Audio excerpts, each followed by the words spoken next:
চিনিটা কিন্তু অনেক ইম্পর্টেন্ট। যে সাথে একটা কিউব চিনি দিয়ে দিলাম। মাংসটা পাতিলা দিয়ে দিলাম। আজকে আমি গরু মাংস রান্না করব। গরু মাংসর সাথে এই যে যা যা মশলা লাগবে এগুলো রেডি করতেছি। এখানে আছে কয়েকটা কাঁচামরিচ নিলাম, সাথে আছে কিছু গাজর, পেঁয়াজ কুচি আর পেঁয়াজ গাছ। টোটাল এটা হলো পেঁয়াজ গাছ। তো এগুলো হলো আমার মশলা, আর সাথে বাটা মশলাও আছে, হলুদ মরিচ অন্যান্য আরও আইটেম আছে। তো দেখতেই থাকুন আমার রান্না। আশা করি আমার রেসিপিটা ভালো লাগবে।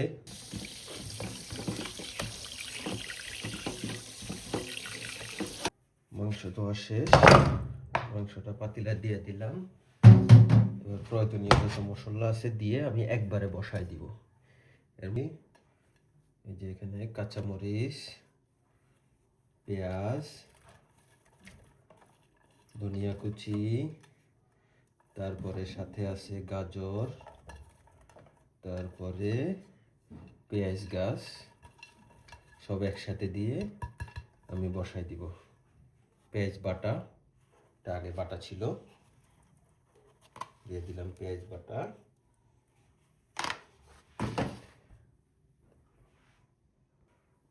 পরিমাণ মতো আদা রসুন বাটা, যা আদা রসুন আমি 2 চামচ দিয়ে দিলাম, 2 টেবিল চামচ। তারপরে একটু টক দই, এটা আমি প্রায় 2 টেবিল চামচের মতো দিয়ে দিব।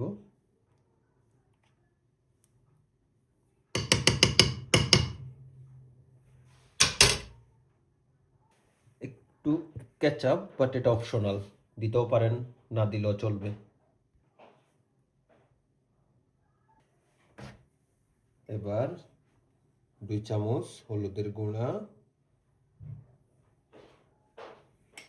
পরিমাণ মতো মরিচের গুঁড়া, যেটা আপনারা পছন্দ করেন খাইতে। বেশি জাল খাইলে বেশি দিবেন, কম খাইলে কম দিবেন। একটু গরম মশলা, মানে আজকের গরু মাংস রান্নাটা সেই রকম হবে। তারপরে পরিমাণ মতো লবণ, তো আমি প্রথমে 2 টেবিল চামচ দিয়ে দিতেছি, পরে টেস্ট করার পরে আবার দেখব। তারপরে 4-5টা এলাচি, 2টা তেজপাতা,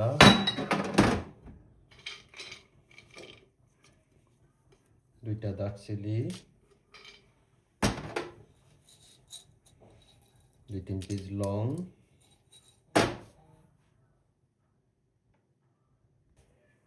সাথে একটা কিউব এই যে চিনি, দেখছেন এই যে চিনিটা কিন্তু অনেক ইম্পর্টেন্ট। এই যে সাথে একটা কিউব চিনি দিয়ে দিলাম, এই হলো।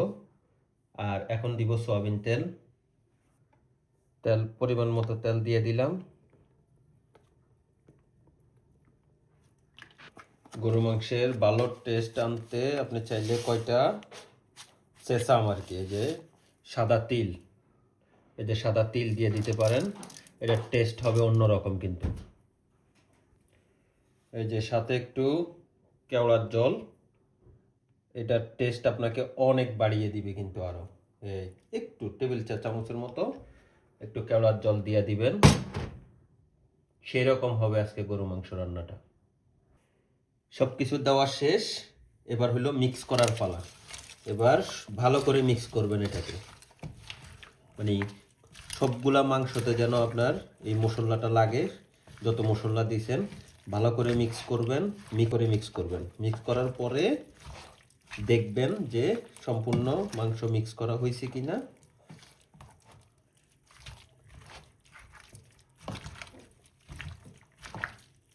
দেখছেন মাংসটার ন্যাচারাল কি কালারটা আসছে কি।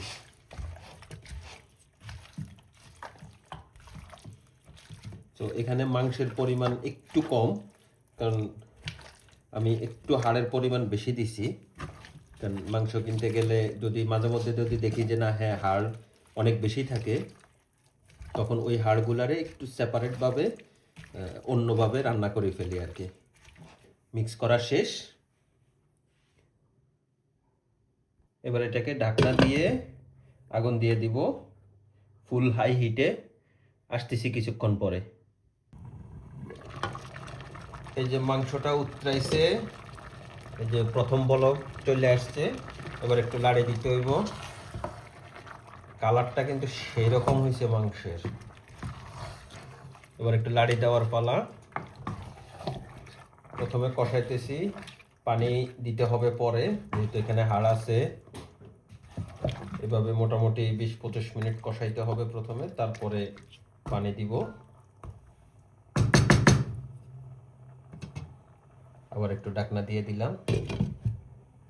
বের হয়ে গেছে গরু মাংসের। আর প্রথম যে বলক আসা ওইটাও চলে আসছে।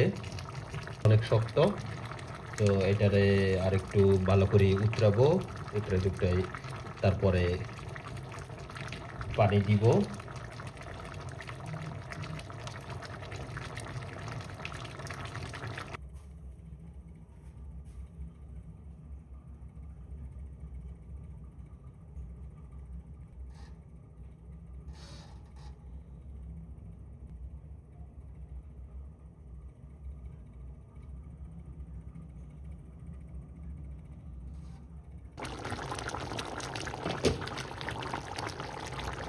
গরু মাংস প্রথম কষানি শেষ।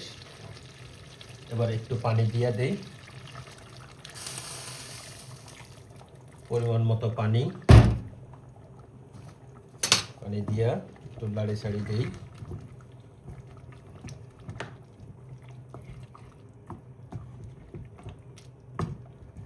এই যে গরু মাংস রান্না প্রায় শেষের দিকে, তো শেষের দিকে এটা অপশনাল, দিলেও দিতে পারেন, না দিলেও নাই। সেটা জিরা মারি দিবেন উপরে দিয়ে, তখন এটার গ্রানটা কিন্তু অনেক সুন্দর আসবে। এই যে চারটে জিরা মাইরা দিলাম উপরে দিই। জিরার গ্রানে এটা দেখবেন যে যদি আপনি না খান জিরা এইভাবে তাহলে দিয়েন না, আর যদি খান তাহলে চারটে জিরা মারি দিবেন উপরে দিই, বাস। দেখি টেস্ট করার পালা, দেখি টেস্ট করলে কেমন হয়। এই যে আমার গরুর মাংস রান্না শেষ। তো আমার ভিডিওটি যদি ভালো লেগে থাকে, রেসিপিটি যদি আপনাদের পছন্দ হয়, অবশ্যই সাবস্ক্রাইব করবেন, শেয়ার দিবেন, লাইক দিবেন, কমেন্টস করবেন। পর্যন্তই, ভালো থাকবেন। আল্লাহ হাফেজ।